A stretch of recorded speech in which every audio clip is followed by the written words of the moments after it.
आज रोज Makarpura police station विस्तार में बरोड़ा डेरी थी प्रतापनगर तरफ जवाना रोड पर एक अकस्मात बनाव बनेलो, जेमा वाहन चालक पोलीस कर्मचारी है। आ पोलीस कर्मचारीए नशानी हालत में गफलतभरी रीते वाहन चलावीने કેટલાક લોકોને ઈજા પહોંચાડેલી છે અને એ બાબતે મકરપુરા પોલીસ સ્ટેશનમાં અકસ્માતનો ગુનો નોંધવામાં આવેલો છે।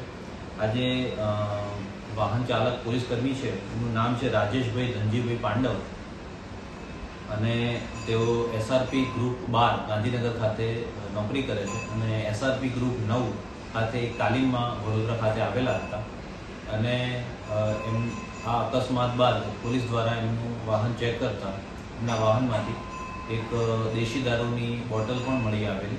તેમના વિરુદ્ધ કુલ 2 ગુના દાખલ કરવામાં આવેલા છે। એક અકસ્માતનો ગુનો છે અને એક દારૂના પોઝેશનનો પણ અલગથી ગુનો દાખલ કરવામાં આવેલો છે અને પોલીસ દ્વારા તાત્કાલિક સ્થળ પર પહોંચીને નશામાં વાહન ચલાવનાર પોલીસ કર્મીને પકડીને તાત્કાલિક કાર્યવાહી કરવામાં આવી।